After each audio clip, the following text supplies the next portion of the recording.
Holy shit. Who the fuck is this? Sounds like Tool, but it can't be Tool because it sounds like no Tool I've ever heard. Yeah. Wait, would that make a new Tool? Sounds kind of like Good News, Bad News Tool. Yeah. Because it is Good News, Bad News Tool. That's what it is. A little something to whet your whistle with. Kinda, because we'll address it as it is right now. The problem is, well, we were hoping for Tool before the end of the year. Nah. No, I think Maynard's already come out and said, like, look, my vocals are done. Adam's working, Justin's working, everyone else still working. Well, no, rhythm shit's done. I mean, outside of come back in and put the polish on it, but but drum parts are done, bass tracks are done. You got to wait. Adam Jones has got tracks now; he's working on those, and then Maynard's got to come back and do his over the top shit, his little flourishes and harmonies and shit like that. And then it's going to go off to master. And so what we're looking at is... the mastering of a Tool album is probably unlike anything we've ever seen. Fucking imagine that shit. Let's see. September 10th, Maynard posted on his Twitter. Scratch, Vox, tracked a while ago. AJ deep in guitars now. Final Vox after. Step back, adjust, mix, adjust, readjust, master, adjust, readjust. It's going to be probably my birthday, 2019, I think. Probably in about mid-April. Yeah. If I'm guessing. Right. And I respect this guy because the last tweet he had on his account was on August 4th where it said, at Henry Cejudo, massive respect to Mighty Mouse UFC. So it was like when he was watching Cejudo Mighty Mouse fight. Yeah. So, I mean, it's not like Maynard gets on there a bunch and talks out his ass all the time. But he usually does talk out of his ass. Well, yeah, but you can take it to the bank that it's probably going to be a little bit. But I'm hopeful for like first quarter, early second quarter 2019. Sure. I'm hoping. That'd be all right. That'd be a great way to open the year, too, I think. Yeah, it's not bad. Because I think we can probably call 2018 the year of Alice in Chains. Yeah, man. I don't know of anything coming out for the rest of the year that I'm moderately... I'm pumped for the new Tenacious D thing just because it's fun. It's something to have fun with. Right. This Rainier Fog, like I was telling you earlier, is probably one of I don't know where I'll put it, but it's one of my favorite albums of all time now. Now, before you start thinking we're fangirling the whole show this time again, we're not. Yeah, right. No. But this is reflection. Yeah, I mean, when Hardwired came out late 2016, I didn't call it the year of Metallica. I was impressed. And for me, it's my favorite Metallica album. Right. Not for you, but you've been a Metallica fan for a very long time. Yeah, but I recognize that it is a top three, fucking no doubt for me. 2017 we had Pallbearer, with their release, with what was the fuck? I almost want to say Plea for Understanding. That's just my favorite track on there. Heartless. Yeah, I didn't call 2017 the year of Pallbearer. I would call 2018 the year of Alice in Chains, dude. Yeah. And I mean, I know probably people are going to be like, well, you saw him live too, so you're going to have those rose-colored glasses on. It's like, yeah, and you're damn right, but the fact is the matter is still backed up by the fact that the music... The facts are there. God damn. Yeah, it was a great show, great venue. The smallest venue they're going to have that whole tour on. Right. So if you missed Alice in Chains in Austin, well... You missed out. I mean, you missed out on a hell of a show. If they're coming anywhere nearby, you go watch them. I know the people that listen to us are pretty close, and it's kind of where we are. But if you're within 300 miles of an Alice in Chains concert. Or more. Yeah, 450. Yeah, 450. Yeah. Well, that's for the extremes. Right. Yeah. Not very many people are road warriors like that. And looking at 2019 for our friends over in Great Britain, the talk is there's going to be a tour. It's just they haven't announced dates, but but I'm positive probably for the two of you that are in Glasgow that listen to this shit, I'm positive they'll probably play Glasgow. But if they don't, if they only play Edinburgh, suck it up and make that trip because, God damn it, it's such a good show. Absolutely. It was, and, they had an opener. Yeah, the Starbenders, but there's a really interesting little thing about that. They're a glam punk band. Yeah, kind of with a little bit of an androgynous vibe, I think, maybe primarily in the bass player. Bass player's got some effeminate qualities. The lead singer, she's got some masculine qualities. Yeah. But we didn't give two fucks about any of that shit. No, guitar player was decent. Yeah. He was serviceable, Yeah, not mind-blowing, but hey, that's fine. Dude was playing a Les Paul, so I'm happy. On some, what was it, Friedman fucking Friedman amps, dude. That. Which immediately I get back from Austin, first thing I start doing shopping around for amps. Like that's the last goddamn thing I need. Yeah, man. It's but I thought Mesa Boogie was overpriced, and I'm not saying Friedman's overpriced, but I know what the price point is. What is it? Well, let's just say I can get a head for about just under $3,000. So, sorry, I didn't realize you were drinking a beer right there. I just nearly spit beer on everything expensive at this time. Yeah. God. Yeah, 26. I could probably get a head for about 26. If you're going cabinet, probably about another $1,000, $1,200. Oh shit! For a cabinet, Wow. So if you're wanting full stack, you're talking about which they didn't even have a full stack. Yeah. So you're talking fucking ballpark. About $5,000. You can get yourself pretty well set. Oh, bus fare, man. With a Friedman setup. So that's bus fare. So for all you assholes playing Mesa Boogie, and you're playing Mesa Boogie because you know it's expensive. Fucking look at Friedman. There's a step above. Yeah. But we were going back to the drummer. Okay. Well, yeah, the drummer is actually, oddly enough, for me, a guitar player, Brandon, vocalist and guitar player, and my brother Daryl, a guitar player. You'd think we'd be looking at the guitar shit. Nope. No, that fucking drummer, Jenny Moon, right? Emily Moon. Emily Moon. I forgot William Duvall's name 2 months ago. I ain't going to forget that name ever again. Yeah. Not only is this woman elvishly cute as a button. Right. A little tiny thing. Her setup is so minimal. Yeah. She has, she has her bass drum, snare, and tom, which the tom's almost never touched on the top tom. Floor tom, a ride and a crash, hi-hat. Almost like a very kind of Dave Grohl setup from the early 90s. Well, very minimal, but reminds me of like a lot of these jazz cats would do. They'd have kind of a real cut down kind of a kit because they were they knew what they were going to do and what they would do with it. Why carry around the extra shit? Yeah, and I've never seen a woman fucking beat a floor tom the way she does. So yeah, if you go look up this band live, if it's especially like in studio live, make sure it's within the last year, and make sure it's a legit live show because I'm sure what she did in Austin, she does probably at every show. Yeah, I think she joined the band about a year ago. Okay, so, yeah, she can thud. Yeah, I was so impressed. I would have rather heard more of that line than anything else going on. Yeah, I mean, I don't know if it was a mix or what, or her vocal stylings, but I could barely understand what she was singing about. Yeah, the lead singer, she had a weird tendency of wanting to kind of screech a little bit. Yeah, and I thought, oh great, the sound quality is going to suck because we were side stage, right? Which no, actually, sound. Goddamn, Alice in Chains came on. They sounded Primavera. Oh yeah, yeah. But Emily Moon, man, I would love to see her in another band.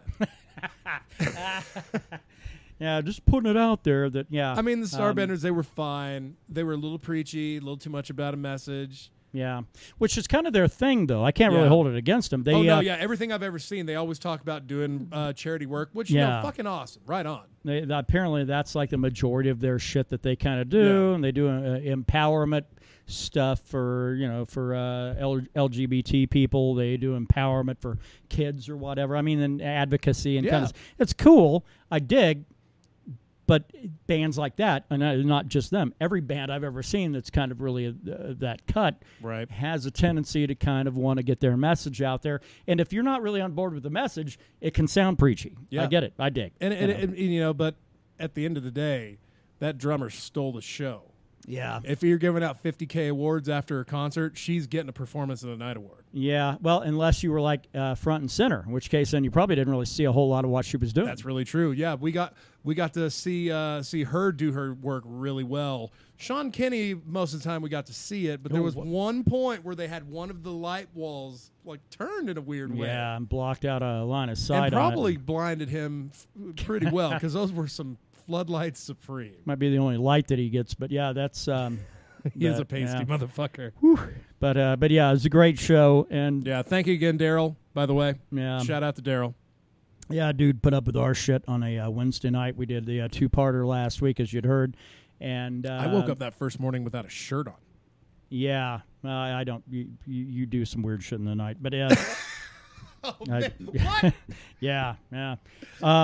The the hospitality putting us up, and then we bummed around fucking downtown Austin all day Thursday. Caught the show Thursday night, hit the road Friday. It was a kind of a quick turnaround. But yeah, we fit a week of Austin into a day. Which can wear you out a little bit. It can. It can, especially when you got a 7+ hour drive ahead of you afterwards. And 6 hours of that was through some driving fucking rain from Leander, Texas, all the way to Littlefield. Well, hey, man, apparently the gods knew we went to go see Alice in Chains. They wanted to give us appropriate weather for the drive back. God damn. Yeah. So, but anyway, again, Austin treated us really, really well. Yeah. Bought a Paul Bearer Heartless vinyl, kick-ass Alice in Chains shirt. South Austin Music beanie. I feel like I am fucking suited up for my Thursday, Fridays now. Yeah, I noticed you're wearing it on an 88-degree day. So I don't fucking care, man. I wore it in Austin. Yeah. Poor choice. Yeah, I mean, and I always take something away from Austin. First time I went there, I kind of got the dig of Torchy's Tacos, and I didn't really want to come home and try and recreate that, but it was a lasting memory for me. We didn't make it this past trip, but that's fine. The next trip, which was back in February, caught that ramen joint, and holy shit, Tatsuyama ramen. Yeah, Tatsuyama. Yeah, I got back home and immediately, like 2-3 weeks later, I started immediately trying to recreate that fucking recipe. Yeah, that's a tonkatsu ramen recipe, is what it is, and I'll probably be starting that either next week or the week after and doing it again, because we went there on Saturday, and well, it is officially become, if we're in Austin, we're going. It repairs the soul. Yeah, this was like a mushroom trip for me. only made real. Everything was real. Yeah, everything was fucking perfect. And the takeaway I had this time, so we went to Whole Foods, which is exotic to us because that's actually like the first time I ever walked into one. And they had a Vietnamese cold brew, and that's what I went, oh, my God. Well, I got to recreate that at home. Fucking made it this morning. Whoop. Primo? Oh, yeah. Nice, man. Yeah, dude. Can you recreate that awesome ginger broad that gave it to you? The one that looked like the chick off of Firefly? Yeah. No, I cannot. I'm not. Get back at me, Victor. I'm not a creator of the flesh. Get back at me, Frankenstein. Yeah. I need to go and dig up some graves for me, son. I'll do the heavy digging. I just need you to create it. That's all. So anyway, the question is, I hope all you assholes had a good week. How's your week? It was, the last week. No, actually, not the last week. I only had to work a day, which is why I had nothing to talk about last Wednesday. We had something good and something kind of normal happen. You can talk about whatever the hell you want. No, well, I mean, like at the job. Oh, like yeah. something right. like something kick-ass happened when I was complimented for my singing from that old lady when I had no idea it was there. And the bad thing of fucking meth head breakfast, yada yada. The whole morning backpack crew. Yeah. So this it's kind of a similar thing, only it's contained to one guest. I got a bad experience and I got a good experience. Oh, all right.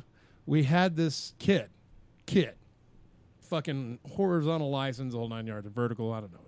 Okay. One of the ones that let you know this dude's under 21. Stayed at the hotel, local kid, but there for like a fucking week. Wow. So automatically, like, red flags on my head go up like crazy. One, if you're local, I already got my eye on you.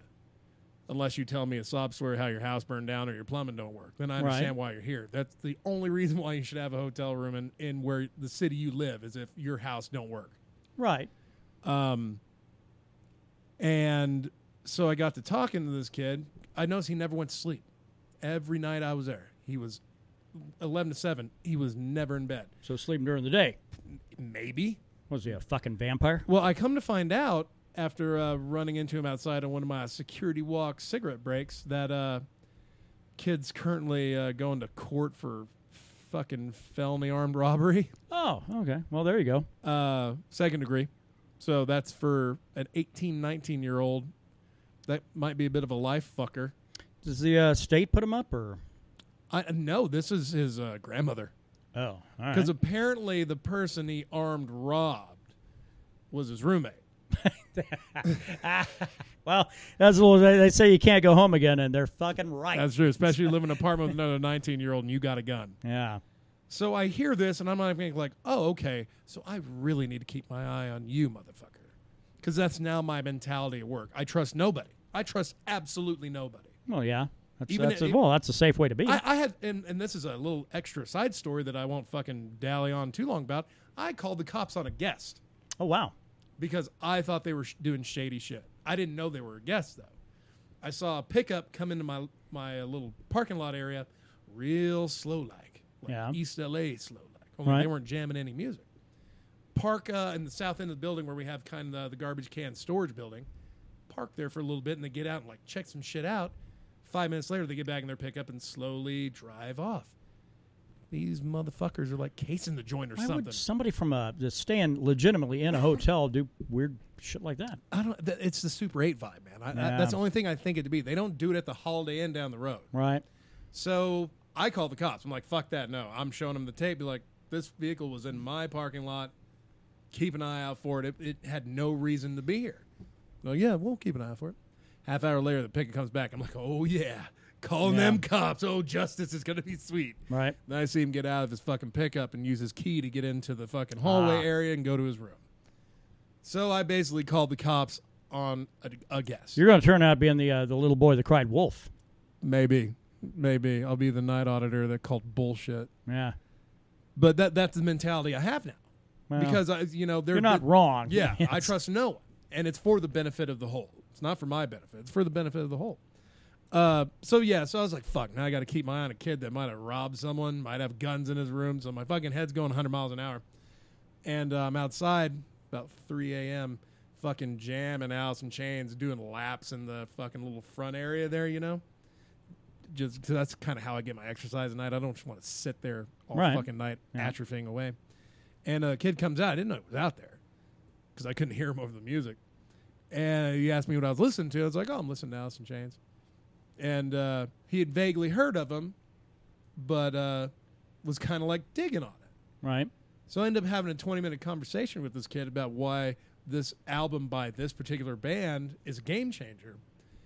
I don't know if I hammered any musical points home to him or anything like that, but he seemed genuinely interested in Alice in Chains, and if I can see a bond to be made, especially in something like that, like Alice in Chains at this point, then I'm totally fine with talking to a fucking serial killer if I have to.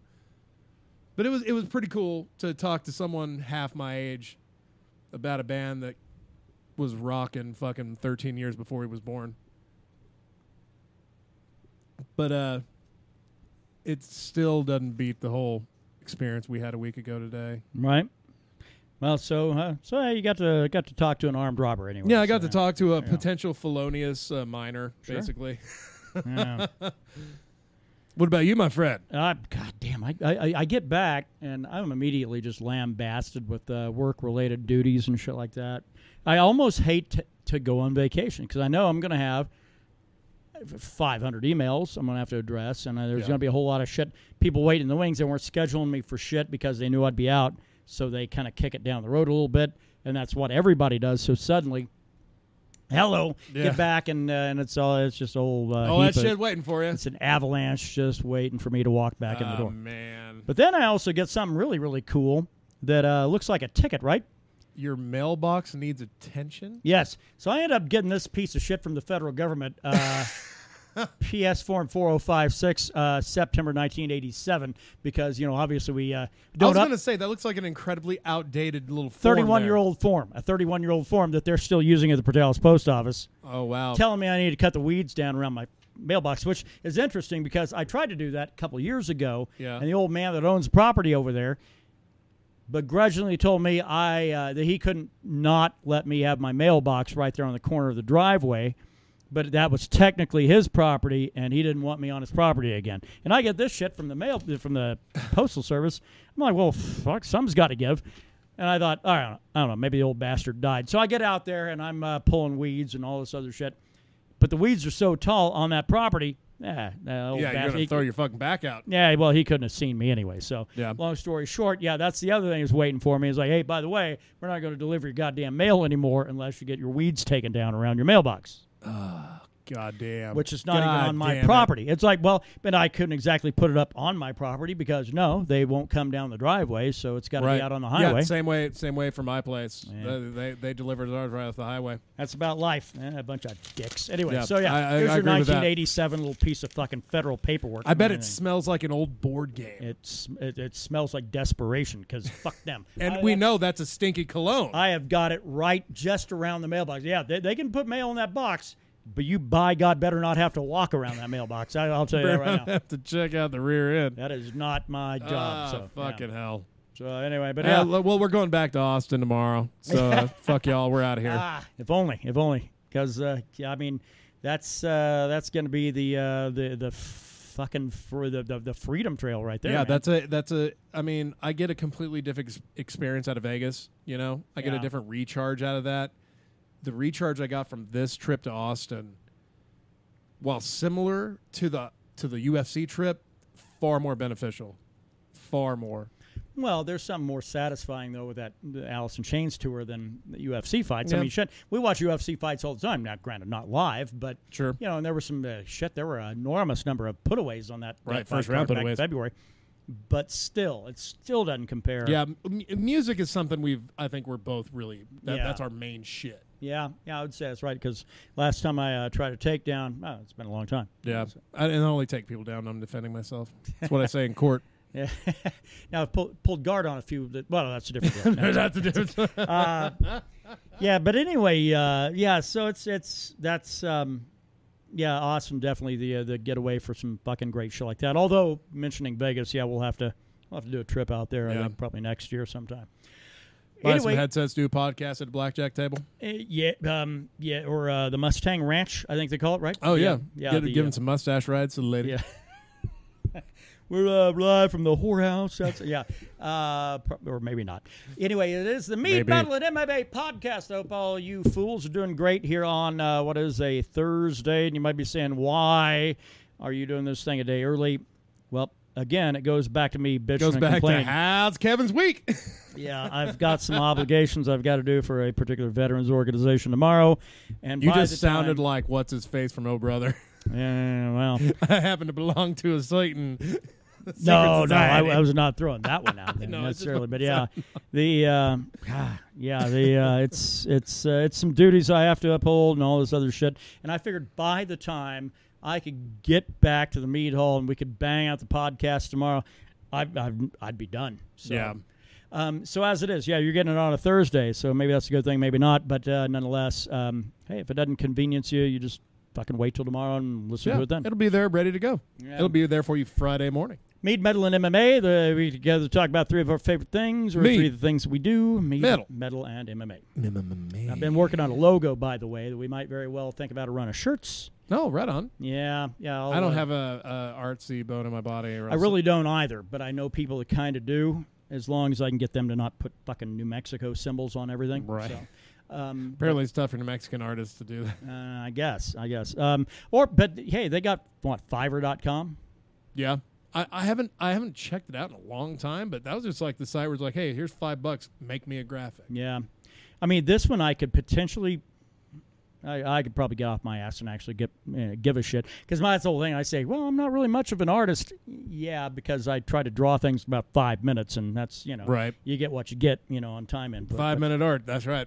Anyway, but I got a little bit of an idea going on that. Speaking of other logos, we have our private batch of Mead that we've got underway.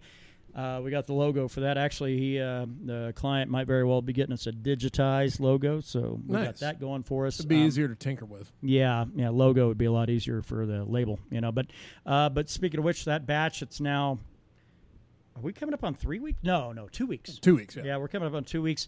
Probably 2 weeks from now. That means we'll be adding green chili and the other secret ingredient. I think I almost gave it away. Nearly.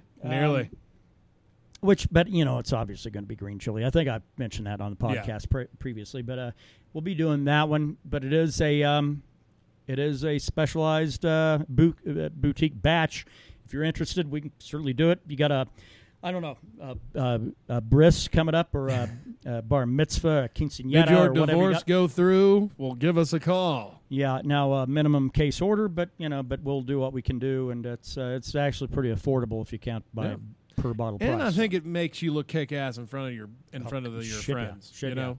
Yeah, I mean, especially if you got some friends that do a little better than you do. Like, no. That's why I've always loved what we've done, because I can always grab a bottle and be like, here's a bottle of mead I made. Yeah. Myself. I never give you any credit when I'm giving out. It's always I'm the only one that did it. No, it's nothing personal. I just like to. No, I refer to you as the Igor of the meat operation. Thank you. Good. That's how I feel.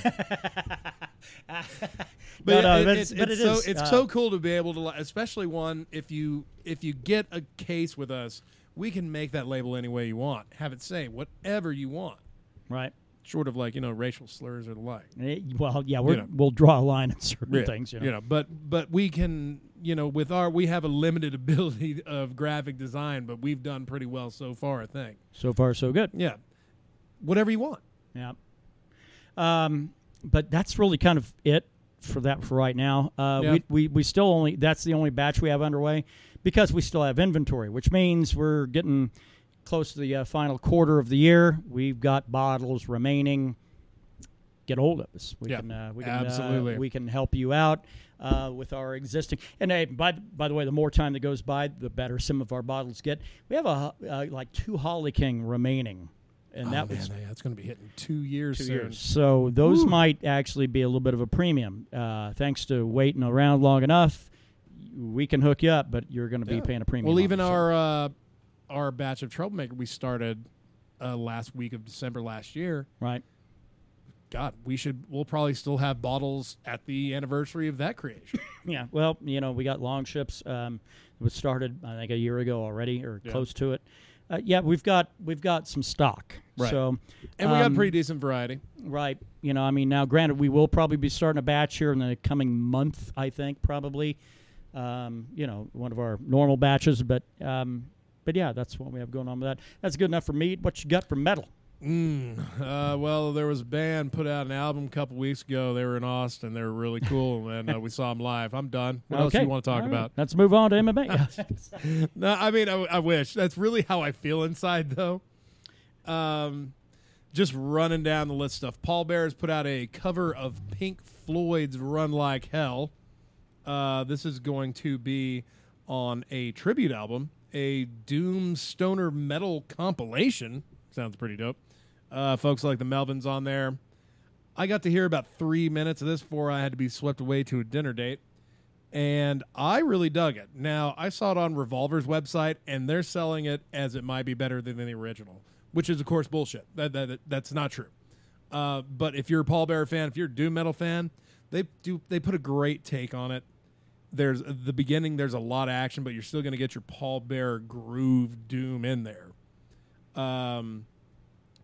Outside of that, I know there's a big birthday today. We're going to talk about that momentarily.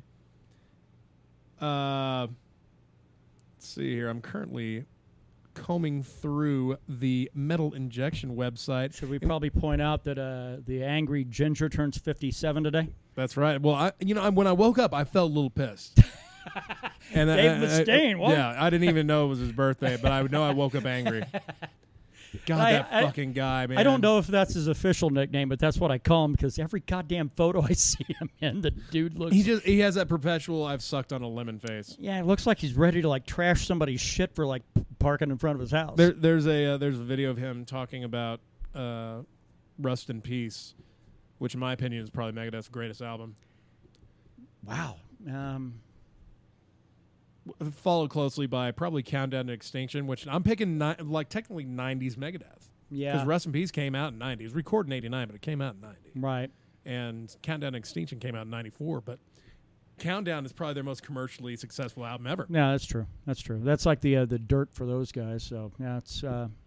Their Black album, I bet they'd love to hear that. Oh, hey, Dave, happy birthday. I appreciate the Black album for your band, which was, yeah. Funny thing is, that's always been my love of Megadeth. It's always been just a little bit lower than Metallica, We appreciate the poor man's version of Metallica. But I mean, you go and listen to Tornado of Souls, and it makes you realize, holy shit, okay, yeah. Dave Mustaine might be an asshole. He might be the angry ginger. He might be. The ousted member of Metallica, now the founding member of Megadeth. The dude can play, and the dude can play well. Fuck if he found God or all that other stuff, and you can't drink if you're touring with him. Yeah, you were telling me some shit like that. Well, how? It's just funny because like Metallica went through the same thing. Hetfield went through exactly the same thing, and I'm sure he's probably completely fine with people having a beer or two on tour because he probably doesn't feel socially obligated to go have one with him. I think Dave Mustaine still does. So he likes to rock that out of sight, out of mind thing. And if you are drinking on tour, you are officially judged for it and thrown off. Yeah. God, it's hard to argue with you on Countdown to Extinction and Rust in Peace. I mean, like... Because Peace sells, but... Peace sells, yeah. The greatest thing Peace sells has is that fucking bass line that was on MTV News. Yeah. Oh, yeah, right. God, So Far, So Good, So What had some pretty great jams on it, but it wasn't their penultimate album. Yeah. Rust in Peace is their Master of Puppets. Countdown is their Black album. Say Super Collider's probably their worst album? No. Fuck. Well, hold on.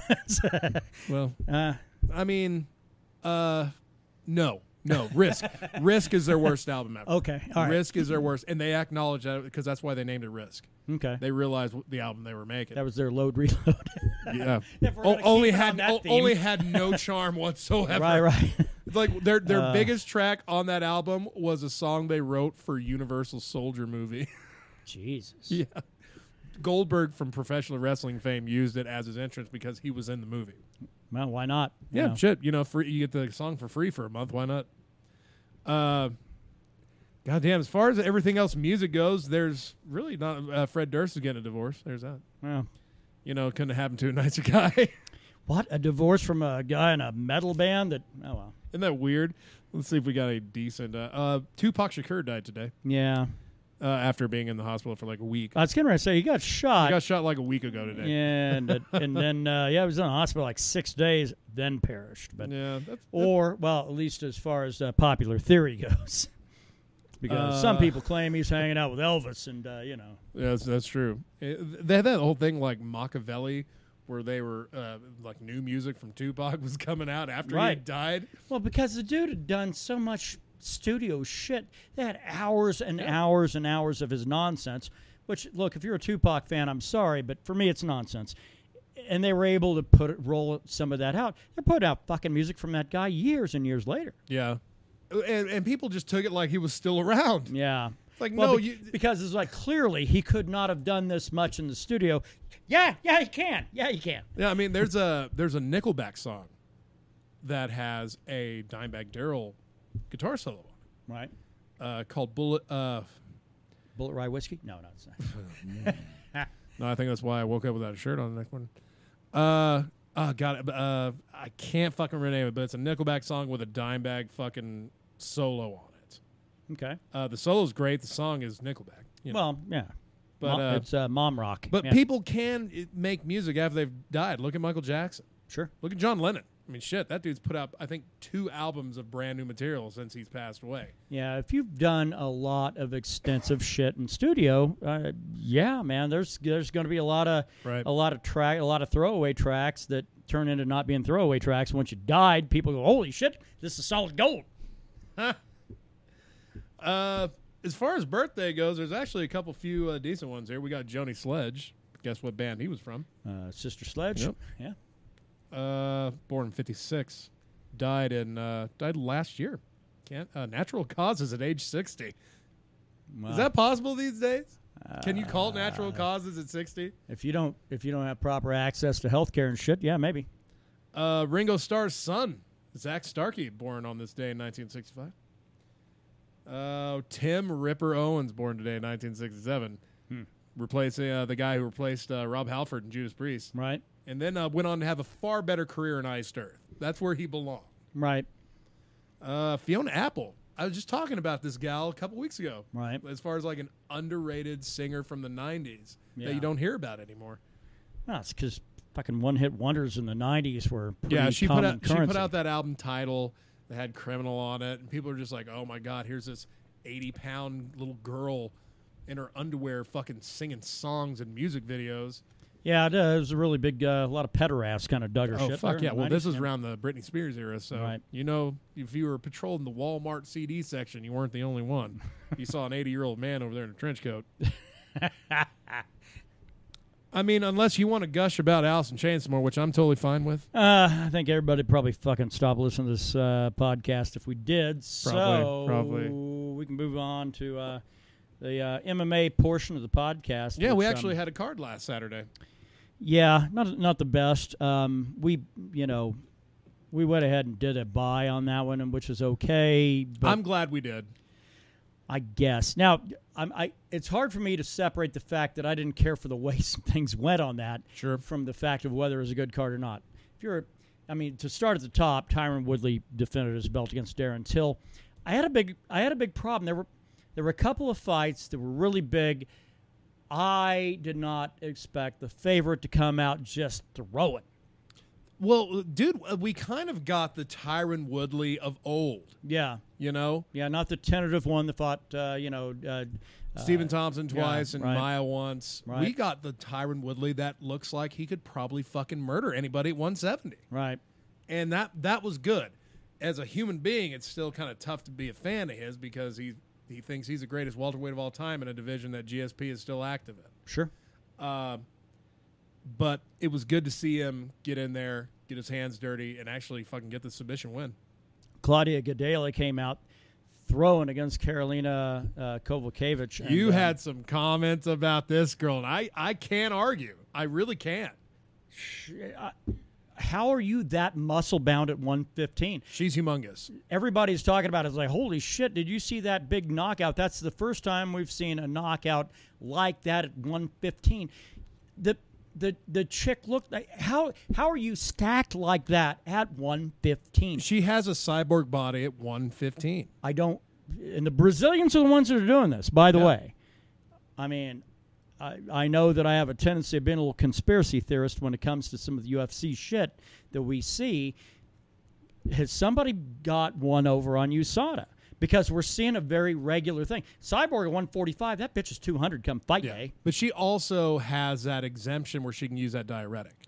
Well, but okay. So that helps her be able to cut down to 145, Sure. But you've got Claudia Gadelha. Goddamn, she's a monster at 115. She's huge. Oh, you're Jessica Andrade. Claudia. Well, Claudia Gadelha. I'm sorry for that. I apologize. She's actually the one Brazilian that's not huge. Yeah, Jessica Andrade fought Karolina Kowalkiewicz and destroyed her. Yeah, slapped her hard. Hard. And Carolina's one that we've seen. Joanna went out and beat the living shit out of her 15 or 25 solid minutes. Yeah, and won the split decision. Carolina's got a jaw on her. We know she does. Jesus, man, you get Andrade she got out there. It was scary.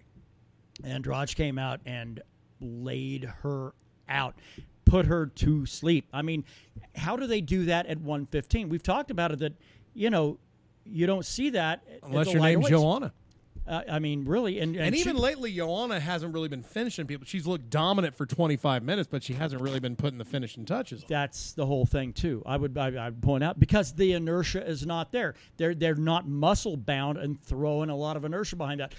Well, I don't know how to explain how fucking Andrade came out and knocked out somebody we know has a good chin. Yeah. It was one of the eye-opening. I mean, I immediately went to the USADA website to see. It's like, all right, how many times has Andrade been tested this year? 5 times. But like you said before, is it something that maybe they've found a loophole or like some little? They found a supplement that actually that USADA can't detect. I don't know. Well, now if they're taking new shit, they should be giving it to USADA to test first before they start taking it. No, I'm talking about illicit shit. I'm talking about performance-enhancing drugs. Oh, okay. All right. I got you. I'm talking about people that, because that's the whole thing that, we found out about the whole Balco thing involving the MLB here a decade ago. Yeah. Is that they, the founder of that organization out there in the Bay Area lab company, he had said their whole plan was to stay ahead of the testing. Well, how do we know that we haven't encountered some camp that might possibly be giving their fighters an upper hand that USADA can't detect yet? Because that's what you do. You stay ahead of the mousetrap. You know, right. the mouse. That's why it's hard for me to trust Khabib. Well, you never know coming out of Russia. That dude might have resources. And I saw that documentary on Netflix. Yeah. You know, that was a scary documentary, too. You know, I mean, and God, man, I really, really don't want to see the sport that I love really get tainted. But God, it's funny. It almost seems like USADA has made it worse. Potentially. You know, well, because it does. It forces people that make these illicit PEDs kind of, you know, go even more underground, so that they're not right there. I mean, Balka was in plain sight. Right. You know? Right. Yeah. Well, that's probably why they were successful for as long as they were. Sure. They were working in plain sight. You know, but I mean, you know, that's the whole thing. As soon as USADA develops a new testing regime against something, hey, then people start to work on the next thing that USADA can't detect. Yep. We also saw a UFC first on this card, and then we saw it again. Yeah. Talking about the Aljamain Sterling knee bar Yeah. that Zabit Magomed Sharipov immediately did in the main card again. That was crazy. Yeah, knee bar is not a common thing you see in the UFC. But and especially not like that, you know? I mean, it was because, you know, generally if a fighter has the back, the lower opponent, if they can kind of start shrugging them off and getting them top heavy, that means they're going to be able to reverse them. Both cases, both fighters, Zabit and Aljamain, were able to reach over as being the guy on the back, grab a hold of, because of their long reach, able to grab a hold of one of the legs and be able to go ahead and fold that over into a knee bar. It was crazy, crazy shit, man. And then, and it was just crazy to fucking see it again about an hour and a half later. Tatiana Suarez beat the living shit out of Carla Esparza. Beat her like a man. I think Suarez is going to have that title eventually. I'm nothing against Rose Namajunas, man. But right. God dang. Suarez has put on a clinic now. 2 fights I can remember seeing last weekend and the fight before that. She has put on a dominating performance. Absolutely amazing. She might be one of the most well-rounded women's fighters out there. But she's 115, and she doesn't look like she's 135 like certain other fighters from Brazil. Right. But I think she were able to get Andrade to the ground. It'd be a completely different story. I think so. Jeff Neal. Now, we saw this guy fight in Austin. Yeah. And he wowed people, and we kind of didn't remember him. Well, I didn't. I did only because of the fact that, like, I kind of missed his knockout bringing beers back to the boys. Oh, right. You know? Yeah. I came in just as that fight was in. I was like, oh, shit, what did I miss? Well, you know. Well, you didn't miss this one. He fucking blacked out Frank Camacho, shin to dome. Scariest knockout of the night. And I had a lot of scary knockouts. Head kick in his own hometown doesn't get the performance bonus. Yeah, well, I mean, God, it's just everything else that happened, man. That preliminary card on FX had serious action top to bottom. Yeah. We had finishes, and none of them were in the first round. They were all in the second and third. And I think that's actually what usually also determines whether I think it's a good pay-per-view or not, is when we throw down hard-earned cash and the main event is not, or the main card is not as entertaining as the prelims. Yeah. And that happens more often than not. Right. Though, I mean, overall, the main card was good. The John Dodson fight was kind of shit, but that's because of John Dodson. Yeah. And that was yet another one. That was the third one. I knew there was a third of where a fighter should have come out and should have been shown their game early. Dodson danced. Yeah. And man, I don't know. I'm starting to kind of wonder if Cerrone, Donald Cerrone, we'd listened to his podcast with Joe Rogan on our drive down to Austin, talked about the issues going on with Jackson Wink in Albuquerque. Yeah. Makes me kind of wonder if, man, it really Winkle adds. John might be needing to be held accountable for ruining some fighters' careers here. Oh, my God. It adds a lot of validity to what Cerrone was saying. And Cerrone's not going to leave a camp he's been at forever for bullshit reasons. No, dude strikes me as loyal to a fault. Because Winklejohn came out right after that podcast and said, no, he's just like, bitter. nuh-uh. Yeah, he's bitter, doesn't want to recognize the young talent they have in that camp. Bullshit. No, yeah, there's no way Winklejohn can look good in this. And by the way, Jackson Wink hadn't been fucking relevant in a long time outside of John Jones, and he's on the shelf. So. Yeah, and really, John Jones, I don't think there's any more he can learn. He's already where he needs to be. He can just learn different shit. He can't get any better, I don't think. Right. Well, I'm not going to say an honorable mention because these two ladies did win Fight of the Night. I know they say Renee. It's Irene Aldana. Right. Beat Lucy Pulova split decision. That was not bad fight, and that was 135 ladies. That was a war. 135 ladies, I have no problem with. Those gals can bring it. Shit, look at the current champ. You know, Right. I mean, hell, she's gonna be fighting Cyborg. You know, apparently. Now, I'm looking forward to that. That might because there are so few fights, especially since that Shevchenko fight didn't happen last Saturday, that are involving ladies that are like really to get hyped up about. This is your first legit lady super fight happening. Right. It's got to be big. It's got to be huge. It will be. But I mean, if you had asked me to pick today, I think Cyborg eats her for dinner. Yeah. I really, until we see anything different. Yeah. You know, unless what's face takes her down on the ground and taps her out. But that's not really her strong point. She has that in her skill set, but she likes to keep it standing. Yeah. Amanda Nunes, that's what I was thinking. Yeah. You know, that lady that's a bantamweight champ. God Yeah, damn it. and I mean, you're right. I mean, that's not her game either, but by God, she runs like a fucking motor for the first round, and she's been pretty good about keeping up her energy to be able to pull the same thing in the second round. And really, we don't see her in the third round anymore because she's already put people away. Right. You know? But the future looks bright. I mean, we got a pretty big card coming up in about a month. Yeah. Less than a month. October 6th. Like 3 weeks.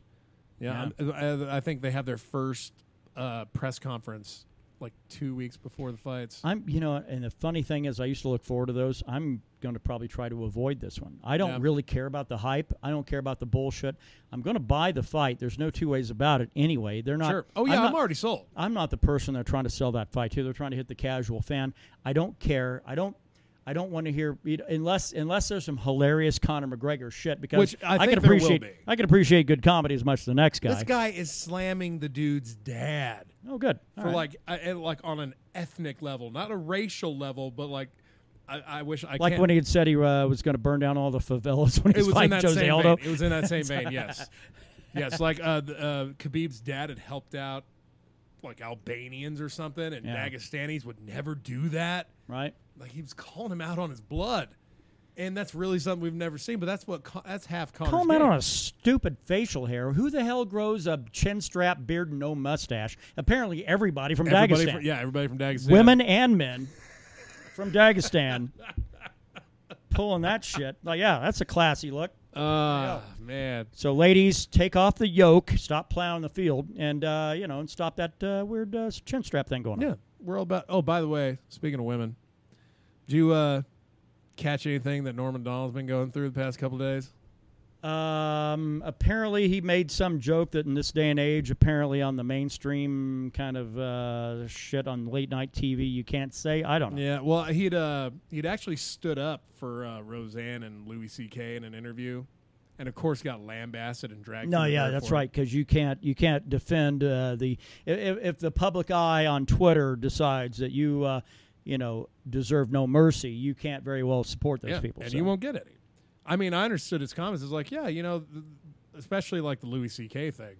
I never heard any other conviction or anything come out of that. Just a couple people came out and said he did stuff, and he said, yeah, I did. And then he started performing comedy again, and the outrage was he didn't even wait a year. Oh, is that what it is? Is there a contract where like you are blacklisted from doing your job? Yeah, for you can't. Year. You can't go do no comedy for 1 year. Well, where the fuck's that written? I mean, the outrage is stupid. Yeah. Especially because one of the biggest proponents of the whole Me Too movement is apparently a child rapist herself. That's right. Thank you, Asia Argento. Ooh, boy, that name, I don't know why that name burns me bad.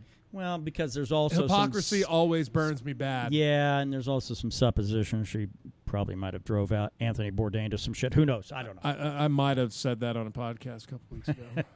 Might have called her a murderer. Yeah, but that's the thing, is that hypocrisy is only present.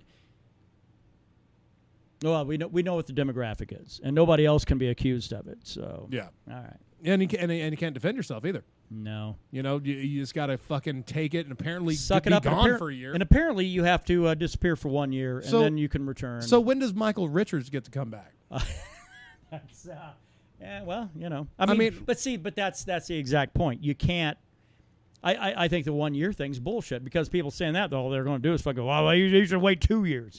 Yeah, like what the fuck do you mean? Now, wait. Now, you should probably, if you're going to go ahead and whip it out and start cracking the wheat, you should probably make sure those in attendance are willing participants of that affair. And let's be honest, fellas. Us beating off in front of someone probably doesn't look that sexy to begin with. It looks horrible. I mean, that's gotta be. It's got to be, right? Well, especially if you're standing up. God damn, you probably look like Igor. I mean, God. A woman don't dig on that. Oh, yeah, you want to dig? Oh, yeah. I mean, the Matt Lauer shit is worse than the Louis C.K. shit, in my opinion. Dude had a fucking lock that would lock the door when a woman would walk in his office. He had a contingency plan. How fucking creepy is that? Like, no, bitch, you're here to stay. Yeah, you know, you get to stay until I can let you go. That is, that's the creepiest one. I mean, it's all bad, but that Asia Argento one might be the worst. Just because of the fallout from it. And the hypocrisy. The first one, the hypocrisy. And the rape. The rape is bad. Right. Well, and then people say, well, guy's 17, really, only 1 year under the age of consent. Okay, well, but there's a line, and she crossed it, and hey, there you go. Yeah. I mean, are we supposed to go ahead and cut slack? Is that what we're supposed to do? If it's somebody who has a cause, well, that's okay. We'll overlook some of their shit. But if it's somebody that's the target of that cause, then they have to pay the full price. Well, just look at the Catholic priests, man. Well, they got the biggest cause of all. I could make a lot of jokes. I think they're going to have. They're going to be very. I think unseemly. they're going to have a meeting in February to talk about things. In February when it's nice and cold outside, and you got to get some cuddling done to warm your bed. That's the. I thought you said you were going to say. Oh, shit. That's some ridiculous shit. All right. Anyway. I guess we should get on to picks. Yeah, let's get on to picks. Picks for the week on the Mead side, or the drinking side. On this rare Thursday drinking, I think I'm just going to go with the Stalwart Budweiser. The old Budweiser will do.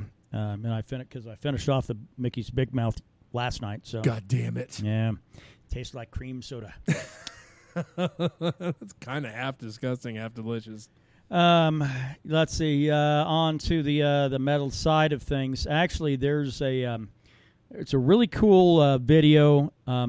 Again, it's going to be Alice in Chains, so tough shit. Oh yeah, the metal pick. No, big shock is going to be Alice in Chains for me as well. But get on YouTube, search for Alice in Chains live in the Sound Lounge. It was from actually like May. It was May of this year. They do it's Jerry and William, and they do like 3-4 songs acoustic. The one they do the one acoustically, which I didn't think would probably be a good idea. It turns out being really actually interesting and crazy. Yeah, good. It wasn't bad. They fucked up the game, but it wasn't a guitar fuck up. It was a vocal fuck up because Cantrell's voice kind of cracked. Yeah, it's like wait, hold on. Yeah. And MMA. Well, I don't know. My Alice in Chains pick. Oh, right. We're just both basically. I'm picking Alice in Chains, but I'm really fucking digging Fly so much these days. It's the only song on the album that I think is the one that doesn't have a lot of gloom to it. Right. Because it does have that message of like, you fucked up, you got knocked on your ass, and you're just waiting for the storm clouds to pass so you can fucking advance. Right. But then the underlying note I was like, but people are always going to try to fuck you, and if they do, you probably have no one to blame but yourself. Right. That's what I love about Alice in Chains. They can put a positive message out there, but remind you that you're still an idiot if it fucks up again. One of the things I actually had forgot about on this, actually I had a couple of things on the metal side. I'm not sure what the hell. I guess I had my head jammed in my ass. The former guitar player from Queensryche actually is on the album. He plays the acoustic parts on Drone. Really? Yeah, man. Wow. The original guitar player from Queensryche. Yep. Shit.